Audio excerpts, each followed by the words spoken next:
Na hora que eles me colocaram na cama, minha irmã mais nova chegou, e aí eu saindo e falei para ela assim: só cuida dos meus filhos, se for a vontade de Deus para me levar, mas não desamparam eles. E na hora que eu fui sair pro corredor, a minha irmã tocou em mim e falou assim: ó, meu irmão, você vai ser a pessoa que Deus vai usar para mostrar que existe Ele, porque eu nunca vi uma pessoa de fé igual você.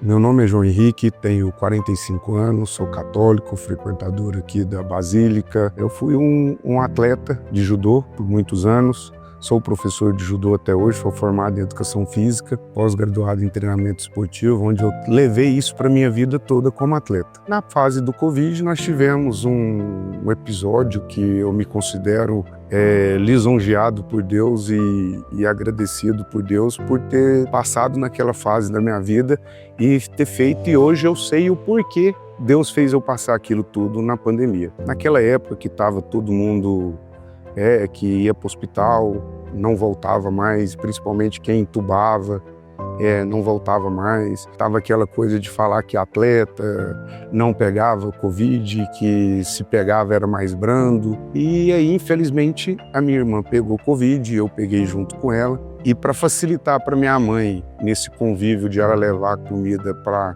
um na casa, um na outra, eu falei para ela que eu ia para casa da minha irmã cuidar dela. E quando ela piorou, que eu fiquei com ela no 7º dia, que eu levei ela para o hospital, eu voltando para casa, no outro dia ela levantou normal, já estava tudo zero com ela e eu comecei a passar mal. E aí eu falei para ela: irmã, eu vou para o hospital, eu acho que eu não volto não, porque eu tô muito ruim. E fui. Na hora que eu cheguei no hospital, o diagnóstico da saturação já estava muito baixa, a falta de oxigênio estava muita. Graças a Deus eu conheço muitos médicos, muitas famílias, os pais dos meus alunos. Eu mandei no grupo falando o meu quadro do jeito que eu estava. Eles queriam me mandar embora para casa e eu não queria ir. Alguma coisa me falava que eu tinha que ficar. Eu fiquei internado no quarto por 5 dias, revezando com a minha irmã e meu compadre, que é o Renato, que estava com Covid junto com a gente também. E no 5º dia, eu fui levantado da cama para ir no banheiro e vi que eu não dava conta de levantar, não tinha oxigenação, estava tonto. E nisso eles chamaram o médico. Na hora que chamou o médico, já viu que a saturação estava muito baixa e que ia ter que levar para UTI. Na hora que eles me colocaram na cama, minha irmã mais nova chegou, e aí eu saindo e falei para ela assim: só cuida dos meus filhos, se for a vontade de Deus para me levar, mas eu tenho seguro, tem isso, tem aquilo, eles vão ficar tranquilos, mas não desamparam eles. E na hora que eu fui sair pro corredor, a minha irmã tocou em mim e falou assim: ó, meu irmão, você vai ser a pessoa que Deus vai usar para mostrar que existe Ele, porque eu nunca vi uma pessoa de fé igual você. Eu tenho um terço que eu carrego comigo desde atleta. Esse terço sempre estava comigo. E na hora que eu entrei para a UTI, o terço era de metal e ele não podia entrar comigo. E nessa hora eu desesperei. Eu acho que a ansiedade ainda de saber que eu não estava com o que era mais seguro para mim no momento, eu comecei a desesperar. E nisso começou as movimentações de muita médica, enfermeira, para me acalmar. Eu comecei a debater de falta de ar, porque a ansiedade também atrapalhou bastante. E aí eles não deixavam de jeito nenhum esse terço entrar. E nisso eu sempre falando do terço, e a psicóloga virou e falou assim: então vamos fazer o seguinte, eu vou trazer o terço, você põe debaixo do seu travesseiro, mas não deixa ninguém ver. E depois que ela trouxe o terço, eu me acalmei mais, sabe? Assim, me deu mais tranquilidade. Mas mesmo assim eu fui piorando o meu quadro. No 5º dia de internação na UTI acordado, eu estava tão grave de debatendo, era aniversário do meu filho, foi no dia do aniversário do meu filho de 13 anos. Eu comecei a debater, falando que era aniversário dele, muito nervoso, e o médico falou assim: se você continuar assim, a gente vai ter que te entubar. E eu falei assim: ó, então me entuba, porque eu não dou conta mais de ficar sofrendo do jeito que eu tô. No dia do aniversário do meu filho, me entubaram. Com 20 dias entubado, eu tive uma parada cardíaca de 14 minutos, onde eles conseguiram me reanimar, mas falaram para a família que se voltasse, voltava com alguma sequela, né? Porque 14 minutos sem oxigenação no cérebro, são poucas pessoas que têm relatos que voltam sem nenhuma sequela. E aí, chegou a 100% do pulmão comprometido, e quando chegou a 100% do pulmão comprometido, o médico chamou minha família e colocou eu perto de um vidro para eles poderem me ver, porque já falou que era só se minha mãe tivesse muita fé e meu pai tivesse muita fé, porque o que a medicina, o que a mão humana já podia ter feito, eles já tinham feito. E minha mãe é uma pessoa de muita fé, devota de Nossa Senhora, e ela falou que quando ela foi lá, ela falou assim, não, agora eu tô tranquila, porque Nossa Senhora, eu vi Nossa Senhora passando a mão e o manto dela na cabeça do meu filho. Então eu sei que ele vai sair. Eu sei que ele vai sair. Isso era na quinta-feira. No sábado eu acordei com a tracostomia aberta ainda, mas conseguindo falar. Eu olhei para os lados, a primeira coisa que eu perguntei, eu falei, cadê meu telefone para eu ligar para meu filho?